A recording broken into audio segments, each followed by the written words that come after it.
Hello friends, welcome to AB classes. Friends, आज का subject है मेट्रोलॉजी एंड मेजरमेंट। इसी सब्जेक्ट को डिप्लोमा मैकेनिकल फिफ्थ सेम के student engineering measurement and maintenance practice के नाम से स्टडी करते हैं। इस सब्जेक्ट का एक टॉपिक है जो बार बार एग्जाम में पूछा जाता है।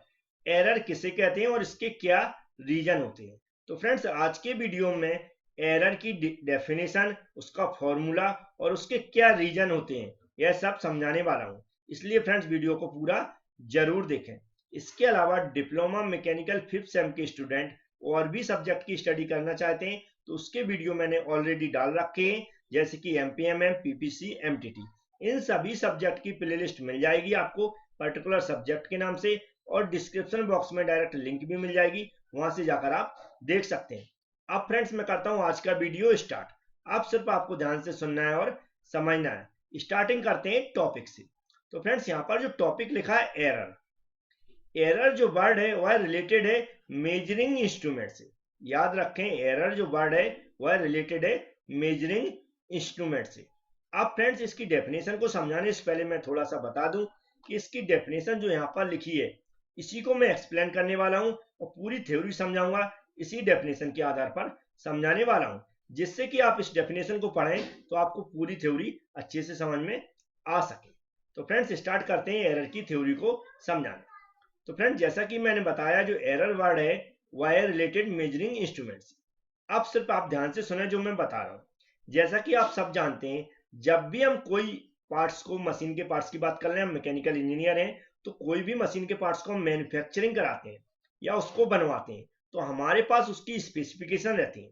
स्पेसिफिकेशन का मतलब होता है उसका डायमीटर, लेंथ, हाइट, वेड्थ, उसका वेट। इन सबको क्या बोलते हैं? स्पेसिफिकेशन।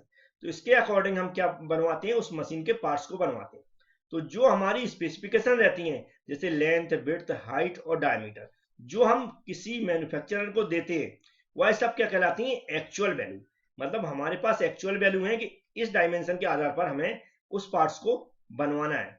फिर जब पार्ट्स तैयार हो जाता है, जो भी हम मशीन का पार्ट्स बनवा रहे हैं या कोई और भी चीज बनवा सकते हैं, वह जब तैयार हो जाती है बनके, तब फिर हम क्या करते हैं? जो भी हमारा मेजरिंग इंस्ट्रूमेंट रहता है उससे हम उन वैल्यू को मेजर करते हैं जो हम एक्चुअल वैल्यू दे चुके हैं।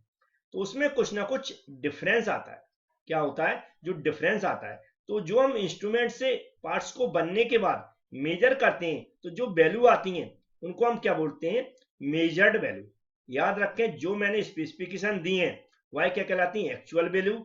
और जो हम पार्ट्स को बनने के बाद मेजर करते हैं वह कहलाती है मेजर्ड वैल्यू। तो जो हमारी एक्चुअल स्पेसिफिकेशन थी और जो हमारी मेजर्ड वैल्यू है, जो हमने पार्ट्स को बनने के बाद मेजर किए, उन दोनों में जो डिफरेंस आता है उसी को हम क्या बोलते हैं? एरर बोलते हैं। तो फ्रेंड्स, अच्छी समझ में आया होगा कि मेजर्ड वैल्यू क्या होती है और जो एक्चुअल वैल्यू क्या होती है, रियल वैल्यू क्या होती है। ठीक है, हमने बताया जैसे किसी पार्ट्स को बनवाना है तो जो हम स्पेसिफिकेशन देते हैं, डायमीटर, लेंथ, विड्थ, हाइट, वह क्या कहलाएंगे? Actual value. और जब पार्ट्स बन जाएगा उसके बाद हम जो मेजर करेंगे वह क्या कहलाएंगे? Measured value. और कभी भी मेजर्ड वैल्यू रहती हैं वह हमारी रियल वैल्यू के या जो एक्चुअल वैल्यू है उनके बराबर नहीं रहती। थोड़ा बहुत डिफरेंस आता है, ठीक है, क्योंकि 100% इफिशियंसी नहीं रहती है। तो जो डिफरेंस आता है उसी को हम क्या बोलते हैं? एरर बोलते हैं। ठीक है फ्रेंड्स, इतना आपको समझ में आया होगा। अब जो एरर को फाइंड करने के कौन कौन से रीजन है और इसको कैसे मिनिमाइज किया जा सकता है, उसको मैं समझाने की कोशिश करेंगे। तो फ्रेंड्स, यहाँ बात कर रहे हैं इसके फॉर्मूले की। सबसे पहले तो जो एरर की परसेंटेज निकालते हैं उसको, उसमें जो फॉर्मूला होता है measured value minus real value upon real value into 100। इसको थोड़ा सा एक्सप्लेन कर देता हूँ। मेजर्ड वैल्यू का मतलब है जैसे कि हमने कोई पार्ट्स दिया, मशीन का पार्ट्स दिया, उसको होल करना है। होल करना मतलब छेद करना है। हमने बोल दिया उसको कि 30 डायमीटर का छेद करना है, तो 30 डायमीटर क्या हो जाएगा? रियल वैल्यू हो जाएगी। ठीक है, रियल वैल्यू हो जाएगी। अब रियल वैल्यू के बाद क्या होगा? जब हमारा होल बन जाएगा उस पार्ट्स में, होल करने के बाद हम क्या करेंगे? उसको मेजर करेंगे। तो जो 30 mm का डायमीटर हमने होल करने के लिए दिया वो उतना नहीं आएगा। मेजर्ड करने के बाद कुछ ना कुछ कम और ज्यादा आएगा, तो वह क्या होगा? मेजर्ड वैल्यू होगी। तो मेजर्ड वैल्यू कहाँ रख देंगे? हम यहाँ पर रख देंगे। उन दोनों को एक दूसरे से माइनस कर देंगे और नीचे क्या रख देंगे? जो हमारी एक्चुअल वैल्यू थी, और मल्टीप्लाई कर देंगे 100 का। तो ये परसेंटेज निकल आएगा एरर का। तो फ्रेंड्स, ये फॉर्मूला भी समझ में आ गया होगा आपको। अब इसके रीजन की बात कर लेते हैं। तो फ्रेंड्स यहाँ पर कुछ रीजन लिखे, उनको मैं वन बाय वन समझा रहा हूँ। जैसे कि पहला लिखा है कि यदि हम मेजरिंग इंस्ट्रूमेंट को गलत तरीके से यूज करें या फिर गलत मेजरिंग इंस्ट्रूमेंट यूज कर लें तो वहां पर एरर हो सकती है। नेक्स्ट में लिखा है कि यदि हम सही मेजरिंग इंस्ट्रूमेंट यूज कर रहे हैं लेकिन उसके जो पार्ट्स हैं उसमें कुछ ना कुछ बियर हो चुका, मतलब वो घिस चुकी है, तो उसके कारण भी कुछ ना कुछ एरर आ सकती है। इसके अलावा थर्ड पॉइंट पे लिखी कि जो हमारा टेम्परेचर होता है या फिर जो भी हमारा एटमॉस्फेयर है उसके अकॉर्डिंग भी एरर आ सकती है।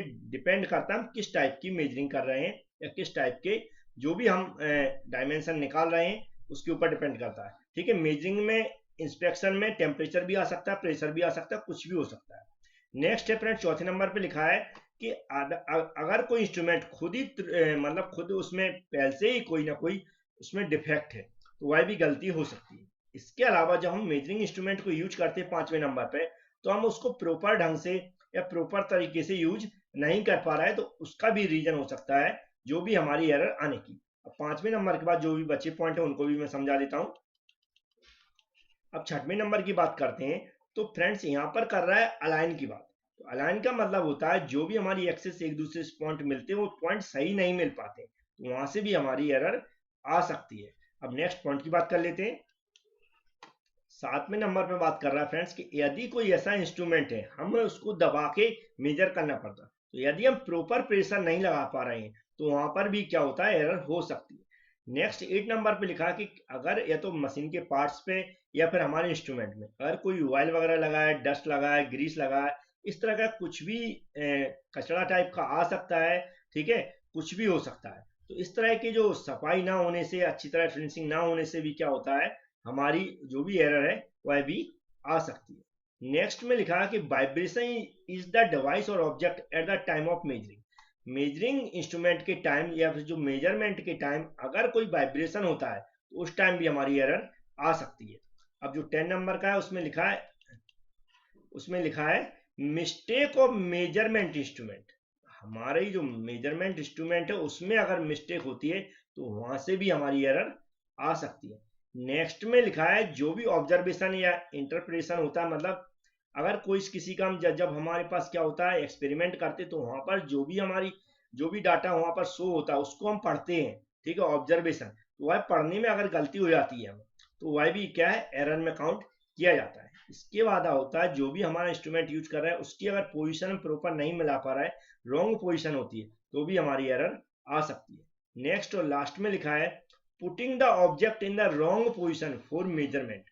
तो जो भी हमारा इंस्ट्रूमेंट है, मेजरिंग इंस्ट्रूमेंट है, उसको हम सही ढंग से नहीं रख पा रहे जहां पर हमें रखना चाहिए तो भी हमारी एरर आ सकती है। तो फ्रेंड्स ये कुछ पॉइंट थे, जितने भी आपको याद हो जाते हैं तो इनको आपको एग्जाम में लिखना है।